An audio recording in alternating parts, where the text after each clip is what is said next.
സുബ്ഹാനല്ലാഹ്, അൽഹംദുലില്ലാഹ്, ലാ ഇലാഹ ഇല്ലല്ലാഹ്, അല്ലാഹു അക്ബർ, ലാ ഹൗല വലാ ഖുവത ഇല്ലാ ബില്ലാഹ്, അല്ലാഹുമ്മ ഗ്ഫിർലി. ഈ ഒരു വാചകത്തിന്റെ പ്രത്യേകത എന്താണെന്നറിയോ? റസൂലുള്ളാഹി സ്വല്ലല്ലാഹു അലൈഹി വസല്ലം പറയാണ്, ഒരാൾ ഉറക്കിൽ നിന്ന് കണ്ണ് തുറന്ന ഉടനെ ഈ ഒരു പ്രാർത്ഥന ചൊല്ലിയിട്ട് എന്ത് ചോദിച്ചാലും അവൻ ഉത്തരം കിട്ടുന്നു. എന്ത് ചോദിച്ചാലും ഉത്തരം കിട്ടും. അവിടെ നമ്മൾ സ്വയം പരിശോധിക്കുക. ഈ പ്രാർത്ഥന അറിയാത്തവരാണോ നമ്മൾ? സുബ്ഹാനല്ലാഹ് നമുക്കറിയാം, അൽഹംദുലില്ലാഹ്, ലാ ഇലാഹ ഇല്ലല്ലാഹ്, അല്ലാഹു അക്ബർ, ലാ ഹൗല വലാ ഖുവത ഇല്ലാ ബില്ലാഹ്, അല്ലാഹുമ്മ ഗ്ഫിർലി. ഇതൊക്കെ നമുക്ക് പരിചയമുള്ളതാണ്. പക്ഷേ അത് ചോദിക്കണമെങ്കിൽ അള്ളാഹിനെ കുറിച്ച് നല്ല ബോധ്യം ഉണ്ടാവണം. ഞാൻ കണ്ണ് തുറക്കുമ്പോഴേക്ക് എൻ്റെ മനസ്സിൽ ഇങ്ങനെ കയറി വരണം. അതുപോലെ തന്നെ കണ്ണ് തുറന്നാലുള്ള മറ്റൊരു പ്രാർത്ഥന, എഴുന്നേൽക്കുമ്പോഴുള്ള പ്രാർത്ഥന, അൽഹംദുലില്ലാഹില്ലദീ അഹ്യാനാ ബഅദമാ അമാതനാ വഇലൈഹി നുശൂർ. നമ്മൾ എത്ര ആളുകൾ പ്രാർത്ഥിക്കാറുണ്ട്? അത് കഴിഞ്ഞ് ബാത്റൂമിലേക്ക് പോകുമ്പോൾ, ബാത്റൂമിൽ നിന്ന് തിരിച്ചു വരുന്ന സമയത്ത്, വുളു എടുക്കുമ്പോൾ, വുളുവിന് ശേഷമുള്ള പ്രാർത്ഥന, വീട്ടിൽ നിന്ന് പുറത്തിറങ്ങുമ്പോൾ, വാഹനത്തിൽ കയറുമ്പോൾ, ഇങ്ങനെ നോക്കിക്കഴിഞ്ഞാൽ എത്രയെത്ര പ്രാർത്ഥനകൾ! 1000-ലധികം പ്രാർത്ഥനകൾ ഒരു ദിവസം നമുക്ക് ചെല്ലാനുണ്ട്. 1000-ലധികം പ്രാർത്ഥന. നമ്മൾ ഇന്നത്തെ നമ്മുടെ ജീവിതത്തിൽ എത്ര പ്രാർത്ഥിച്ചു എന്ന് പരിശോധിച്ചാൽ മതി. അവിടെ മനസ്സിലാകും പ്രിയപ്പെട്ടവരെ, ഈ ഒരു അല്ലദീ ഖലഖൽ മൗത വൽ ഹയാത ലിയബ്ലുവകും അയ്യുക്കും അഹ്സനു അമല എന്ന വിഷയത്തിൽ നമ്മൾ എവിടെ എത്തി നിൽക്കുന്നു എന്നുള്ളത്. നമ്മുടെ ജീവിതം മുഴുക്ക പരീക്ഷണമാണ്. അവിടെ ആ പ്രാർത്ഥനയാകുന്ന പരീക്ഷണത്തിൽ നമ്മൾ പരാജയപ്പെട്ടു. നമ്മുടെ മക്കൾ എന്ന നിലക്ക്, നമ്മുടെ കുടുംബം എന്ന നിലക്ക് പലതും നമ്മളുമായിട്ട് ഇങ്ങനെ നോക്കിക്കഴിഞ്ഞാൽ പലതിലും പരാജയം. അല്ല, ചിലപ്പോൾ ഇങ്ങനെ ഉമ്മമാർ കാര്യമായിട്ട് അടുക്കളയിൽ ഇങ്ങനെ പണിയെടുക്കുമ്പോഴായിരിക്കും കുട്ടികൾ വന്നിട്ട് ഉമ്മ ഇതൊന്ന് ചെയ്തു തരും, ഇതൊന്നൊക്കെ തരുന്നു. ആ സമയത്തുള്ള ഒരു വാക്കുണ്ടല്ലോ, വല്ലാതെ ദേഷ്യപ്പെട്ടുകൊണ്ട് സംസാരിക്കുക. ബാപ്പ ഒരു പക്ഷേ ജോലി കഴിഞ്ഞ് ക്ഷീണിച്ചു കൊണ്ട് വരുമ്പോഴായിരിക്കും മകൻ പറയുക, ഉപ്പ എനിക്ക് ഒരു പേന വാങ്ങാൻ മറന്നുപോയി, ഒന്നും കൂടി കൊണ്ടുതരുമോ, നിങ്ങളൊന്ന് പോയിട്ട് മേടിച്ചുകൊണ്ടുവരുമോ? അതോടുകൂടി തീരുന്നു. അവിടെയൊക്കെ പരീക്ഷണം ഇങ്ങനെ വരുന്നുണ്ട്. മക്കളിലൂടെ പരീക്ഷണം വരുന്നു, ഭാര്യയിലൂടെ പരീക്ഷണം വരുന്നു, കുടുംബത്തിലൂടെ പരീക്ഷണം വരുന്നു, അയൽവാസികളിലൂടെ പരീക്ഷണം വരുന്നു. പക്ഷേ അതിലെല്ലാം ആ പരീക്ഷണങ്ങളിൽ ഒട്ടുമിക്ക ആളുകളും പരാജയപ്പെട്ടു പോകുന്നു എന്നുള്ളതാണ് ഖേദകരം. ഇവിടെ അല്ലാഹു സുബ്ഹാനഹു വ തആല ജീവിതത്തിൻ്റെ എല്ലാ മേഖലകളിലും നമ്മളെ പരീക്ഷിക്കും തന്നെ പറഞ്ഞു. നിങ്ങൾ നോക്ക്, വിശുദ്ധ ഖുർആനിൽ നമുക്കെല്ലാവർക്കും പരിചയമുള്ള ഒരായത്തുണ്ട്, വലനബ്ലുവന്നകും ബിശൈഇൻ മിനൽ ഖൗഫി വൽ ജൂഇ വനഖ്സിൻ മിനൽ അംവാലി വൽ അൻഫുസി വസ്സമറാത്ത് വബശ്ശിരിസ് സ്വാബിരീൻ. വലനബ്ലുവന്നകും, നാം നിങ്ങളെ പരീക്ഷിക്കുന്നത് തന്നെയാണ്, ബിശൈഇൻ, ചില കാര്യങ്ങളുമായി ബന്ധപ്പെട്ടുകൊണ്ട്, മിനൽ ഖൗഫ്, പേടികൊണ്ട്, വൽ ജൂഅ്, വിശപ്പ് കൊണ്ട്, വനഖ്സിൻ മിനൽ അംവാൽ, സമ്പത്തിലുള്ള കുറവ് വരുത്തിക്കൊണ്ട്, വൽ അൻഫുസ്, ദേഹങ്ങൾ നഷ്ടപ്പെടുത്തിക്കൊണ്ട്, വസ്സമറാത്ത്, വിഭവങ്ങളിലുള്ള നഷ്ടം കൊണ്ട്, ഇങ്ങനെ പല നിലക്കും നിങ്ങളെ നാം പരീക്ഷിക്കുന്നത് തന്നെയാണ്. വബശ്ശിരിസ് സ്വാബിരീൻ, ആ സമയത്ത് സ്വബർ കാണിക്കുന്നത് ആരാണോ അവർക്ക് സന്തോഷ വാർത്ത. ഈ ഒരു ആയത്ത് നമ്മളിങ്ങനെ വായിച്ചു നോക്കുമ്പോഴേ ഒന്നാമത്തെ വിഷയം, അള്ള പറഞ്ഞ് നിങ്ങളെ പരീക്ഷിക്കുന്ന, നമ്മുടെ ജീവിതത്തിൽ ബുദ്ധിമുട്ടുകൾ ഉണ്ടെങ്കിൽ ഒന്നുകൂടി തീരുമ്പോഴേക്ക് ഒന്നാണ്. നിങ്ങനെ പറയുന്ന ആൾക്കാരില്ലേ അല്ലേ, ഒന്നുകൂടി തീരുമ്പോഴേക്ക് ഒന്നാണ്. പരീക്ഷണങ്ങളിൽ നിന്ന് പരീക്ഷണങ്ങളിലേക്ക്. എന്താ അപ്പം അതിങ്ങനെ? ചില ആൾക്കാർ പറയാം, എങ്ങനെയാണെന്ന് അറിയോ, ഞാനേ ഈ ദീനൊന്നുമില്ലാതെ ജാഹിലിയത്തായിട്ട് ഇങ്ങനെ നടക്കുമ്പോൾ ഒരു പ്രശ്നം ഉണ്ടായില്ല അല്ലേ. പല ആൾക്കാരും പറഞ്ഞ വാക്കാണ്. അന്ന് എനിക്കൊരു കുഴപ്പമുണ്ടായിരുന്നില്ല, എല്ലാ റാഹത്തിലും. ഇപ്പം അതാ കൃത്യമായിട്ട് നിസ്കാരമൊക്കെ തുടങ്ങി, ഖുർആൻ ക്ലാസ്സിനൊക്കെ വരാൻ തുടങ്ങി, ഖുർആനൊക്കെ ഓതാൻ തുടങ്ങി. ഇപ്പം അതാ ഫുള്ള് പരീക്ഷ. എനിക്ക് പരിചയമുള്ളൊരു വ്യക്തി, അദ്ദേഹത്തിൻ്റെ ഭാര്യനോട് പറഞ്ഞു, മൂപ്പര് തീരെ നിസ്കരിച്ചിരുന്നില്ല. പിന്നെ മൂപ്പര് നിസ്കാരമൊക്കെ തുടങ്ങി, പിന്നെ വീണ്ടും നിസ്കാരം നിർത്തി. അപ്പോൾ ഈ ഭാര്യ പറഞ്ഞു, നിങ്ങളൊന്ന് സംസാരിക്കുക വെച്ചു. നമ്മളൊരു റിലേറ്റീവ് കൂടിയാണ്. നിങ്ങളൊന്ന് സംസാരിക്കുക വെച്ചു. ഞാൻ മൂപ്പരോട് സ്വകാര്യമായിട്ട് ചോദിച്ചു, അല്ല എന്താ ഇപ്പം നിങ്ങൾ പിന്നെ തീരെ നിസ്കാരമൊന്നുമില്ല എന്നൊക്കെ പറയണ്ടല്ലോ, എന്താ പ്രശ്നം എന്താ? ഉടനെ മൂപ്പര് പറഞ്ഞ എന്താ അറിയോ, ഞാൻ നിസ്കാരമൊന്നുമില്ലാതെ ഇങ്ങനെ നടന്നപ്പോൾ കടയിൽ നല്ല കച്ചവടം ഉണ്ടായിരുന്നു. പിന്നെ നിസ്കാരങ്ങൾ തുടങ്ങിയപ്പോൾ കച്ചവടം പറ്റ കുറഞ്ഞു. ഇപ്പം നിസ്കാരം നിർത്തിയപ്പോഴോ വീണ്ടും കച്ചവടം വരുന്നുണ്ട്. എൻ്റെ കുട്ടികളെ കല്യാണം കൊണ്ട് കഴിഞ്ഞോട്ടെ, എന്നിട്ട് നിസ്കാരങ്ങൾ തുടങ്ങുക.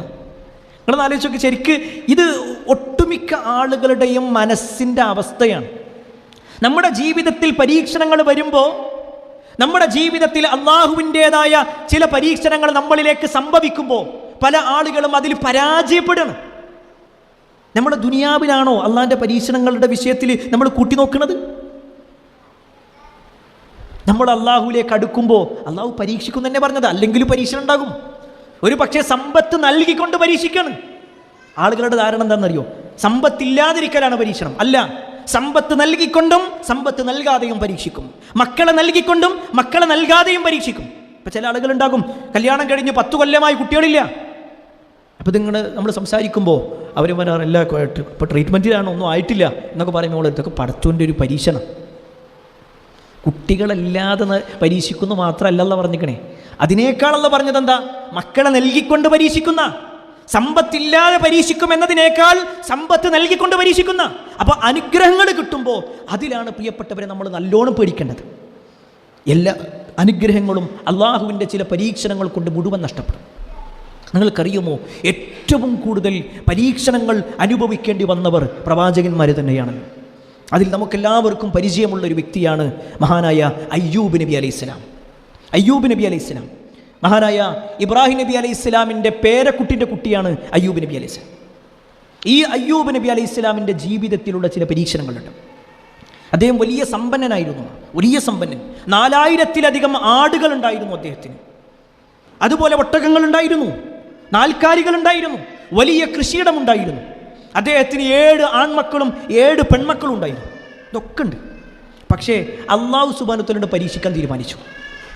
ഈ വലനബുലുവന്നകും ബിശൈഇൻ മിനൽ ഖൗഫി വൽ ജൂഇ വനഖ്സിൻ മിനൽ അംവാലി വൽ അൻഫുസി വസ്സമറാത്ത് എന്ന് പറയുന്ന എല്ലാ ഭാഗവും പരീക്ഷണങ്ങളിലൂടെ വന്ന ആളാണ് അയ്യൂബ് നബി അലൈഹിസ്സലാം. അദ്ദേഹത്തിന് ആദ്യം വന്നത് എന്താണെന്നറിയോ? അദ്ദേഹത്തിൻ്റെ മക്കളിങ്ങനെ നഷ്ടപ്പെടുക, മക്കൾ മരണപ്പെട്ടു പോകുക. ചരിത്രത്തിൽ കാണാൻ പറ്റും. അദ്ദേഹത്തിൻ്റെ ചില ചരിത്ര ഗ്രന്ഥങ്ങളിൽ അദ്ദേഹവുമായി ബന്ധപ്പെട്ടുകൊണ്ടുള്ള വിഷയത്തിൽ കാണാൻ പറ്റും. 7 മക്കൾ ഇങ്ങനെ ഇപ്പുറത്തും 7 മക്കൾ ഇപ്പുറത്തും. അങ്ങനെ അയ്യൂബ് നബി അലൈഹി സ്വലാമും അദ്ദേഹത്തിൻ്റെ ഭാര്യ ഇങ്ങനെ ഇരിക്കുന്ന. അങ്ങനെയാണ് അവർ ഭക്ഷണം കഴിച്ചിരുന്നത്. എല്ലാവരും ഒരുമിച്ച് നല്ല സന്തോഷത്തോടു കൂടിയായിരുന്നു. പക്ഷെ അള്ളാഹിൻ്റെ പരീക്ഷണം വന്നു. അദ്ദേഹത്തിൻ്റെ 14 മക്കളും മരിച്ചു. മക്കളിലാണ് ആദ്യത്തെ പരീക്ഷണം. സമ്പത്തിലുള്ള പരീക്ഷണം പിന്നെ വരാൻ തുടങ്ങി. അതിൻ്റെ കൂടെ തന്നെ അദ്ദേഹം സ്വരുക്കൂട്ടി വച്ചിരുന്ന എല്ലാ നാൽക്കാലികളും ആടുകളും ഒട്ടകങ്ങളും എല്ലാം ചത്തുവീടാൻ തുടങ്ങി. അദ്ദേഹത്തിൻ്റെ കൃഷിയിൽ നാശം വരാൻ തുടങ്ങി. അങ്ങനെ എല്ലാം കൊടുത്ത് ഒന്നുമല്ലാത്തൊരവസ്ഥയിലേക്കെത്തി. അദ്ദേഹത്തിൻ്റെ 80-ാമത്തെ വയസ്സിലാട്ടോ അത് സംഭവിക്കുന്നത്. 80-ാമത്തെ വയസ്സിൽ അദ്ദേഹത്തിൻ്റെ ഭാര്യൻ്റെ കയ്യിലുണ്ടായിരുന്ന സമ്പത്തുണ്ടായിരുന്നു, അതും തീർന്നു. ചരിത്രത്തിൽ കാണാൻ പറ്റും, അയ്യൂബ് നബി അലൈഹി സ്വലാമിൻ്റെ ശരീരത്തിലാണ് പിന്നെ പരീക്ഷണം വരുന്നത്. മക്കളിൽ വന്നു, സമ്പത്തിൽ വന്നു, പിന്നെ ശരീരത്തിൽ. അദ്ദേഹത്തിൻ്റെ ശരീരം ഇങ്ങനെ പൊട്ടിപ്പോകുന്ന രൂപം, ശരീരത്തിൽ നിന്നും മാംസകഷ്ണങ്ങൾ ഇങ്ങനെ ഉതിർന്നു വീഴുന്ന രൂപം, വല്ലാത്തൊരു വേദന. അയ്യൂബ് നബി അലൈഹി സ്വലാമക്ക് അവിടെ നിൽക്കാൻ കഴിയാതെ അദ്ദേഹം മറ്റൊരു ഭാഗത്തേക്ക് തൻ്റെ താമസം മാറ്റി. അദ്ദേഹത്തിൻ്റെ കൂടെ ഉണ്ടായിരുന്നത് അദ്ദേഹത്തിൻ്റെ ഭാര്യയും അദ്ദേഹത്തിൻ്റെ ഉറ്റ 2 സുഹൃത്തുക്കൾ മാത്രം. പിന്നീട് ചരിത്രത്തിൽ നമുക്ക് കാണാൻ കഴിയും, അയ്യൂബ് നബി അലൈഹി സ്വലാമിൻ്റെ ഭാര്യ ജോലിക്ക് പോകാൻ തുടങ്ങി. അയ്യൂബ് നബി അലൈഹി സ്വലാമിൻ്റെ കയ്യിലുള്ള എല്ലാ സമ്പത്തും കഴിഞ്ഞു, ഭാര്യൻ്റെ കയ്യിലുള്ള സമ്പത്തും കഴിഞ്ഞു. കുടുംബ സ്വത്ത് എന്ന നിലക്കൊന്നുമില്ലാത്തൊരവസ്ഥ. ഭക്ഷണം കഴിക്കണമെങ്കിൽ ജോലിക്ക് പോകണം. അയ്യൂബ് നബി അലൈഹി സ്വലാം ആകട്ടെ രോഗിയാണ്. ഭാര്യ ജോലിക്ക് പോകാൻ തുടങ്ങി. ഒരു പ്രവാചകൻ്റെ ഭാര്യ മറ്റൊരാളുടെ വീട് പണിക്ക് പോകുക. അങ്ങനെ കിട്ടുന്ന പണവുമായിട്ട് അവർ വരും, അതിൽ ഭക്ഷണം വാങ്ങും. അയ്യൂബ് നബി അലൈഹി സ്വലാമും ഭാര്യയും അത് കഴിക്കും. ദിവസങ്ങൾ ഇങ്ങനെ മുന്നോട്ട് പോകാൻ തുടങ്ങി. എന്നിട്ടും അദ്ദേഹത്തിൻ്റെ ആ ഒരു വേദന അള്ളാഹിനോട് പറഞ്ഞില്ല. അതിനിടയിൽ ആ ഭാര്യ പറയുന്നൊരു വാചകം, നിങ്ങൾ റബ്ബിനോടൊന്ന് പ്രാർത്ഥിച്ചൂടെ, ഒന്ന് പ്രാർത്ഥിച്ചൂടെ നിങ്ങൾക്ക്. ആ സമയത്ത് അയ്യൂബ് നബി അലൈഹി സ്വലാം ചോദിക്കുന്നൊരു ചോദ്യമുണ്ട്. 80 കൊല്ലം നമുക്ക് അള്ളാഹു എല്ലാം നൽകിയില്ലേ? 80 കൊല്ലം നൽകിയില്ലേ? എന്നിട്ട് ചെറിയ ചില പരീക്ഷണങ്ങൾ വരുമ്പോഴേക്ക് നമ്മൾ അള്ളാഹുവിനോട് പരാതി പറയുകയാണോ? അത് വേണ്ട. പിന്നെയും കാലങ്ങൾ കഴിഞ്ഞു. 18 കൊല്ലമാണ് അയ്യൂബ് നബി അലൈഹി സ്വലാം രോഗിയായിട്ട് കിടന്നത്. പ്രിയപ്പെട്ടവരെ, നമ്മളൊക്കെ ഒന്ന് പരിശോധിക്കണം. നമുക്കൊരു പനി വന്നു, ഒരാഴ്ച പിടിച്ചു. 2ാമത്തെ ആഴ്ചയാകുമ്പോഴേക്ക് നമ്മൾ 2-3 ഡോക്ടർമാരെ കാണിച്ചിട്ടുണ്ടാകും. 2 ആഴ്ച പനിച്ച് കിടക്കുമ്പോഴേക്ക് നമ്മൾ പരാതിയുടെ പരിഭവങ്ങളുടെ കെട്ടടിക്കാൻ തുടങ്ങും. നമ്മൾ പറയും, എന്താണിത്, എന്ത് പനിയാണിത്, മാറണമില്ലല്ലോ അല്ലേ? 2-3 ആഴ്ചയല്ല, 2-3 മാസമല്ല, 2-3 വർഷമല്ല, 18 വർഷം അയ്യൂബ് നബി അലൈഹി സ്വലാം രോഗിയായിട്ട് കിടന്നു. അദ്ദേഹത്തിൻ്റെ ഭാര്യ ജോലിക്ക് പോകുന്നത് പിന്നീട് അവിടുത്തെ ആളുകൾ അറിഞ്ഞു. അവർ പറഞ്ഞു, ഇനി ഭാര്യനോട് വരണ്ട. അവർ തീരുമാനിക്കണം ആരുടെ വീട്ടിലും ആ ഭാര്യനെ കെട്ടണ്ട. അതിനിടയിൽ അദ്ദേഹത്തിൻ്റെ കൂട്ടുകാരുടെ വരവ് നിന്നു. തികച്ചും ഒറ്റപ്പെട്ടു പോയ രംഗം ചരിത്രത്തിൽ കാണാൻ പറ്റും. അയ്യൂബ് നബി അലൈഹി സ്വലാം ഒരു ദിവസം ഭക്ഷണമൊന്നും ഇല്ലാതിരിക്കുക. അദ്ദേഹത്തിൻ്റെ ഭാര്യ അവരുടെ മുടി പകുതി മുറിച്ചിട്ട് അത് കൊണ്ടുപോയി വിറ്റു. അത് കൊണ്ടുപോയി വിറ്റു. അതിൽ കിട്ടുന്ന പണം എടുത്തുകൊണ്ട് ഭക്ഷണം വാങ്ങിക്കൊണ്ടുവന്നു. അയ്യൂബ് നബി അലൈഹി സ്വലാമൊക്കെ കൊടുത്തു. അയ്യൂബ് നബി ചോദിച്ചു, ഇത് എവിടുന്നാ? അവർ പറഞ്ഞു, അത് കിട്ടി. ആ ദിവസങ്ങളും കഴിഞ്ഞു. പിന്നീടും ഭക്ഷണമില്ലാത്തൊരവസ്ഥ. നിങ്ങൾ ആലോചിച്ച് നോക്കട്ടെ, ഒരു പ്രവാചകൻ്റെ അവസ്ഥയാണ്. അയ്യൂബ് നബി അലൈഹി സ്വലാം പിന്നെയും ബുദ്ധിമുട്ടുന്നോ, അദ്ദേഹത്തിൻ്റെ ഭാര്യ ചെന്നിട്ട് അവളുടെ മുടി മുഴുവനായിക്കൊണ്ട് മുണ്ഡനം ചെയ്തു. മുടി മുഴുവൻ മുറിച്ചു. അത് കൊണ്ടുപോയി വിറ്റ് അതിൽ കിട്ടുന്ന പണവുമായിട്ട് ഭക്ഷണം വാങ്ങി അയ്യൂബ് നബി അലൈഹി സ്വലാമിൻ്റെ വീട്ടിലേക്ക് വന്നു. അതുവരെ തട്ടമിടാതെയായിരുന്നു അവൾ അയ്യൂബ് നബിയുടെ മുന്നിൽ നിന്നതെങ്കിൽ അയ്യൂബ് നബി ഇത് കാണരുതെന്ന് വിചാരിച്ചിട്ട് അവർ തട്ടമിട്ടിട്ടിരിക്കാൻ തുടങ്ങി. വീട്ടിലും തട്ടമിട്ട് നിൽക്കുക. ഇത് കണ്ട അയ്യൂബ് നബി അലൈഹി സ്വലാം ചോദിക്കണം, എന്താ നീ തട്ടമിട്ടിട്ടുള്ളതെന്ന് ചോദിച്ചു. അവർ പറഞ്ഞു, ഒന്നുമില്ല. വീണ്ടും ചോദിച്ചു. ആ തട്ടം മാറ്റാൻ വേണ്ടി പറഞ്ഞു. കുറച്ച് വിഷമത്തോടു കൂടിയാണെങ്കിലും അവരുടെ ഭാര്യ ആ ഒരു തട്ടം മാറ്റിയതും അയ്യൂബ് നബി അലൈഹി സ്വലാമിൻ്റെ നെഞ്ചു പൊട്ടുന്ന വേദനയാണ്. അതുവരെ പ്രാർത്ഥിക്കാതിരുന്ന അയ്യൂബ് നബി അലൈഹി സ്വലാം അവിടുന്ന് കണ്ണ് നിറഞ്ഞുകൊണ്ട് ഒരു പ്രാർത്ഥന നടത്തി. ഇദ്നാദാ റബ്ബഹു അന്നീ മസ്സനിയദ്ദുർ വഅൻത അർഹമുർ റഹീമീൻ. അവിടെ വെച്ചുകൊണ്ടാണ് അയ്യൂബ് നബി അലൈഹി സ്വലാമിൻ്റെ പ്രാർത്ഥന. റബ്ബേ, എനിക്കിതാ ദുർറ് ബാധിച്ചിട്ടുണ്ട്, ഉപദ്രവം സംഭവിച്ചിട്ടുണ്ട്, പ്രയാസങ്ങൾ ഉണ്ടായിട്ടുണ്ട്. അൻത അർഹമുർ റഹീമീൻ, നീ കരുണാവാരിധിയിൽ കരുണാവാരിധിയാണല്ലോ. ആ ഒറ്റ വാക്ക് നിങ്ങളുടെ ആ ഒരു പ്രാർത്ഥനയിൽ എവിടെയും അല്ലാഹുവേ എൻ്റെ രോഗം മാറ്റിത്തരണേ എന്നില്ല. ഇല്ല. ഇതിനാദാ റബ്ബഹു അന്നീ മസ്സനിയദ്ദുർ വഅൻത അർഹമുർ റഹീമീൻ. ഇത്രേ ഉള്ളൂ. എനിക്ക് പ്രയാസം ബാധിച്ചിട്ടുണ്ട്. ആ ഒരു വാചകം 18 കൊല്ലങ്ങൾക്ക് ശേഷമാണ് അയ്യൂബ് നബി അലൈഹി സ്വലാം അത് മാറാൻ വേണ്ടിയിട്ട് പറയുന്നത്. അല്ലെങ്കിലോ പരീക്ഷണമാണ്, അള്ളാൻ്റെ പരീക്ഷണമല്ലേ, ഞാൻ സഹിച്ചോളാം, റബ്ബിനിക്ക് ഇത്രയും തന്നില്ലേ. പ്രിയപ്പെട്ടവർ, അവിടെയാണ് നമ്മളൊക്കെ ആലോചിക്കേണ്ടത്. നമ്മുടെയൊക്കെ ജീവിതത്തിൽ ചില പരീക്ഷണങ്ങൾ വരുമ്പോഴേക്ക് അള്ളാഹുവിൻ്റെ ഏതെല്ലാം ഖദറിനെ നമ്മൾ നിഷേധിക്കാറുണ്ട്. എന്തെല്ലാം ആക്ഷേപങ്ങളാണ് നമ്മൾ പറയാറുള്ളത്.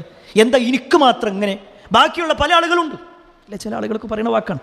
ദീനുള്ള ആളുകളാകുമ്പോൾ പ്രത്യേകിച്ച് നമ്മുടെ മനസ്സിലിങ്ങനെ വരും. നമ്മുടെയൊക്കെ ധാരണ എന്താണെന്നറിയും, നമ്മൾ നിസ്കരിക്കണതിനും നോമ്പെടുക്കണതിനൊക്കെ പ്രതിഫലം ഇവിടുന്ന് തന്നെ പഠിച്ചു തരികയാണ്. അല്ല, അങ്ങനെയാണോ ശരിക്ക്? അല്ലല്ലോ. നമ്മൾ നിസ്കരിക്കുന്നതിനുള്ള പ്രതിഫലം ഇവിടെ നിന്നാണെങ്കിൽ നമ്മുടെ നമസ്കാരം കഴിഞ്ഞിങ്ങനെ പുറത്തേക്ക് ഇറങ്ങുമ്പോൾ ഓരോ പള്ളിയുടെ മുറ്റത്തും ആ പള്ളിയുടെ സെക്രട്ടറി ഇങ്ങനെ നേരത്തെ വന്ന ആളുകൾക്ക് 1000, രണ്ടാമത്തെ സഫിലുള്ളവർക്ക് 500, മൂന്നാമത്തെ സഫിലുള്ളവർക്ക് 300 എന്ന് പറഞ്ഞിങ്ങനെ കൊടുക്കുകയാണെങ്കിലോ? അതല്ലല്ലോ ഉള്ളത്. ഇതിനൊക്കെയുള്ള പ്രതിഫലം എവിടെ? പരലോകത്തുള്ളത്. എങ്കിൽ പ്രിയപ്പെട്ടവരെ, നമ്മൾ ദീനനുസരിച്ച് ജീവിക്കുക എന്നുള്ളത് അതൊരിക്കലും ദുനിയാവിൽ പരീക്ഷണം വരാതിരിക്കാനല്ല. ഈ ദുനിയാവിൽ പരീക്ഷണങ്ങൾ ഉണ്ടാകും. അതാണ് നമ്മൾ ആദ്യം മനസ്സിലാക്കേണ്ടത്. അള്ളാഹു പരീക്ഷിക്കും തന്നെ പറഞ്ഞിട്ടുള്ളത്. വിശ്വാസികൾക്ക് പ്രത്യേകിച്ച് പരീക്ഷണം ഉണ്ടാകും. രണ്ടാമത്തെ ഒരു വിഷയം അതിലേക്ക് ചേർത്ത് വെച്ച് പറയേണ്ട കാര്യമാണ്, ഈ പരീക്ഷണങ്ങളൊക്കെ അള്ളാൻ്റെ തീരുമാനപ്രകാരം മാത്രമേ നടക്കുന്നുള്ളൂ. അള്ളാൻ്റെ തീരുമാനപ്രകാരമല്ലാതെ ഒന്നും നടക്കണില്ല. ഇപ്പം നമ്മൾ അനുഭവിക്കുന്നുണ്ടോ, ആ അനുഭവിക്കുന്ന പ്രശ്നം, ആ അനുഭവിക്കുന്ന പ്രയാസം, ആ അനുഭവിക്കുന്ന ബുദ്ധിമുട്ട്, അത് നമ്മളൊക്കെ ജനിക്കുന്നതിന് മുമ്പേ 50,000 കൊല്ലങ്ങൾക്ക് മുമ്പ് അള്ളാഹു രേഖപ്പെടുത്തിയിട്ടുണ്ട്. ഉറപ്പല്ലേ? ഉറപ്പല്ലേ? നമ്മൾ വിശ്വസിക്കുന്നില്ലേ? ഈ ലോകം സൃഷ്ടിക്കുന്നതിനും 50,000 കൊല്ലങ്ങൾക്ക് മുമ്പ് അള്ളാഹു എല്ലാം രേഖപ്പെടുത്തിയിട്ടുണ്ട്. നമ്മുടെ ജീവിതത്തിൽ ഈ വരുന്നത് നമ്മൾ ജനിക്കുന്നതിന് മുമ്പ് തന്നെ, നമ്മുടെ ഉമ്മയുടെ ഗർഭപാത്രത്തിൽ നമ്മളാകുന്ന സമയത്ത് തന്നെ നമ്മളിലേക്ക് ജീവൻ ഊതുന്നതിന് മുമ്പ് രേഖപ്പെടുത്തിയിട്ടുണ്ട് നമ്മൾ എന്തൊക്കെ കാര്യങ്ങൾ ചെയ്യണം എന്നുള്ളത്, നമ്മുടെ ജീവിതത്തിൽ എന്തൊക്കെ സംഭവിക്കുന്നുള്ളത്. പിന്നെന്തിനാ നമ്മുടെ ബേജാറെന്താ?